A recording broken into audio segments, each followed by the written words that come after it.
మీ పెట్స్ని కానీ మన యూట్యూబ్ ఛానల్తో మీరు అమ్మాలనుకుంటే క్రింద ఇస్తున్న వాట్సాప్ నెంబర్కి మీ పెట్స్ యొక్క డీటెయిల్స్ షేర్ చేయండి. హాయ్ ఫ్రెండ్స్, మీరు చూస్తున్న దానికి కోడి కాకి నెమలి అని అంటారంటండి. దీని ఎత్తు వచ్చేసి 23 అంగుళాల వరకు ఉంటుందని చెప్తున్నారు. ఈ పుంజు వయసు వచ్చేసి 17 నెలలుగా చెప్తున్నారండి. ఇంతకుముందు ఆల్రెడీ ఒక పందాన్ని పొడిచిందని చెప్తున్నారు. 30,000 రూపాయల పందెం పొడిచింది అంటున్నారండి. ఈ పుంజు యొక్క బరువు వచ్చేసి 3.5 కేజీల వరకు ఉంటుందని చెప్తున్నారండి. పుంజున్న లొకేషన్ వచ్చేసి శ్రీకాళహస్తిలో అవైలబుల్గా ఉందని చెప్తున్నారండి. అన్ని ప్రధాన నగరాలకి ట్రాన్స్పోర్టేషన్ ఫెసిలిటీ ప్రొవైడ్ చేస్తామని చెప్తున్నారు.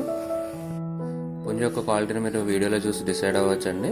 కుదిరినంత వరకు పుంజున్న లొకేషన్కి వెళ్ళి చూసి తీసుకోవాలని మనవి. అడ్వాన్సులు ఇచ్చి ఇబ్బంది పడకూడదని చెప్పి మా మనవండి. ఈ పుంజు యొక్క ఓనర్ గారి నెంబర్ని ఇక్కడ వీడియోలో ఇస్తానండి. ఎవరికైనా కావాలనుకుంటే ఆయన కాంటాక్ట్ చేసి పుంజుని తీసుకోవచ్చు. ఈ వీడియో కానీ మీకు నచ్చినట్లయితే తప్పకుండా లైక్ చేయండి. మరిన్ని ఇలాంటి వీడియోలు మా ఛానల్లో మీరు మిస్ కాకుండా చూడాలంటే మా ఛానల్ తప్పకుండా సబ్స్క్రైబ్ చేసుకోండి. Thank you all.